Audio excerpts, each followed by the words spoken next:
bahan setiap jenis benda yang dipelajari di kelas 8 namanya ada unsur, senyawa, dan campuran. Masih ingat apa itu unsur? Coba kelas 8. Karena di materi ini kita membutuhkan teori atom, kita butuh juga teori unsur, senyawa, dan campuran. Jadi harus tahu dulu. Sebelum belajar ke dinamika reaksi kimia, kita harus tahu dulu apa itu unsur, apa itu senyawa, dan apa itu campuran. Coba, apa itu unsur? Contohnya ya, unsur. Unsur itu salah satu contohnya emas, besi, itu unsur. Kita tahu kalau emas atau besi itu asalnya dari mana? Unsur. Dari mana ya, Nak? Dari dalam bumi, katanya dari batuan, dari dalam tanah. Bentuknya kumaha? Bagaimana bentuk emas di dalam tanah? Seperti batu. Seperti batu, tidak beranturan.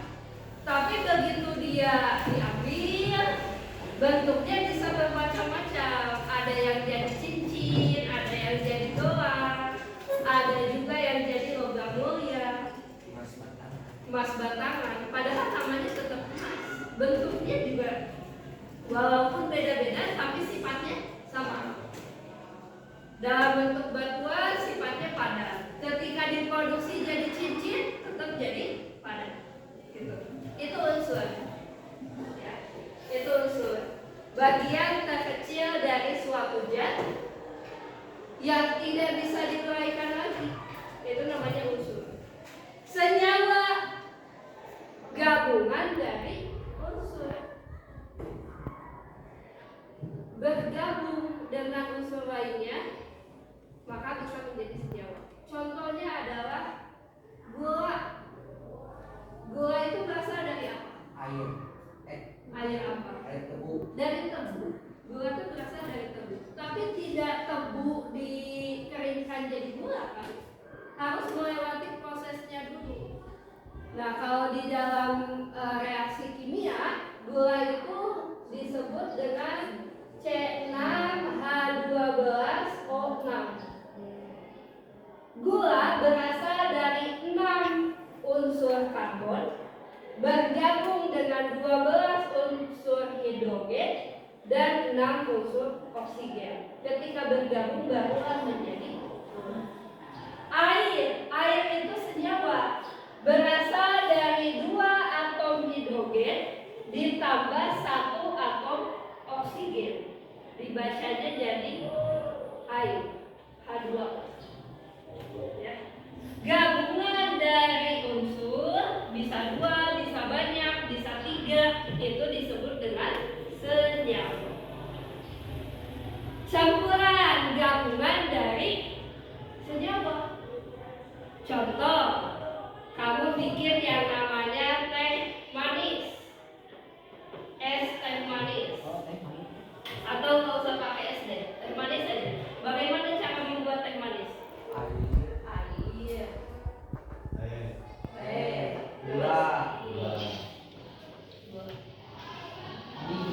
Teh manis ini kita sebut dengan campuran. Kenapa campuran? Karena harus ada senyawa air, senyawa teh, dan senyawa Gula. Senyawa air H2O, senyawa gula C6H12O.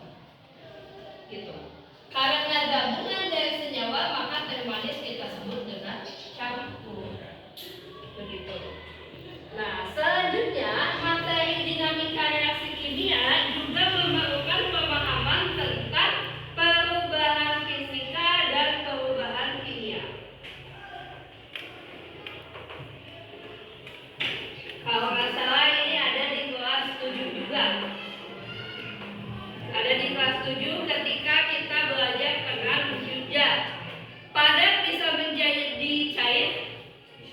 Bisa. Contohnya apa? Emas dilelehkan. Cair bisa menjadi gas? Bisa. Contohnya apa? Dipanaskan jadi uap. Air dipanaskan jadi uap. Nah, perubahan wujud air dari es batu, cair, dan uap air itu kita sebut dengan perubahan fisika. Yang berbeda hanyalah wujudnya saja, bentuknya saja. Rasanya tetap sama, warnanya tetap sama, baunya juga tetap sama. Ya, itu namanya perubahan fisika. Perubahan kimia adalah perubahan yang disertai dengan reaksi-reaksi kimia. Bisa adanya endapan, bisa adanya perubahan warna, bisa adanya perubahan warna, perubahan rasa, perubahan bau, dan lain sebagainya. Itu adalah perubahan kimia. Contohnya nasi jadi basi. Biasanya warnanya seperti apa kalau nasi basi? Ada yang warna kuning, orange, hijau, warna-warni kan? Dari rasanya berbeda atau sama dengan nasi yang lain? Dari baunya? Beda. Kalau kita pegang pun bakal berbeda kan? Nah, nasi menjadi basi itu termasuk perubahan kimia. Bisa dipahami? Bisa. Oke. Singkong berubah jadi tape, fisika apa kimia? Kimia. Kayu menjadi abu, fisika atau kimia? Kimia. Kalau kayu diubah jadi meja, Fisika. paham ya? Perubahan fisika dan perubahan kimia. Nah, perubahan kimia ini terjadi karena adanya reaksi-reaksi kimia. Jadi perubahan kimia di kelas 9 ini kita sebut juga dengan reaksi kimia yang hari ini akan kita bahas. Ada yang sudah tahu apa itu reaksi kimia? Ada yang sudah baca mungkin?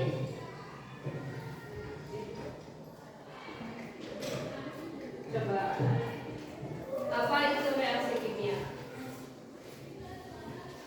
Mungkin sudah ada yang baca-baca di buku.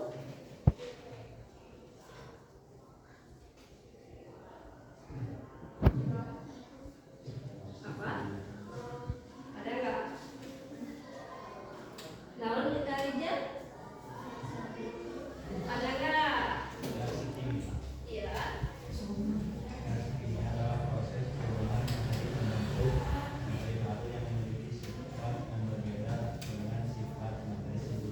Ya, reaksi kimia adalah reaksi yang terjadi pada suatu materi di mana produk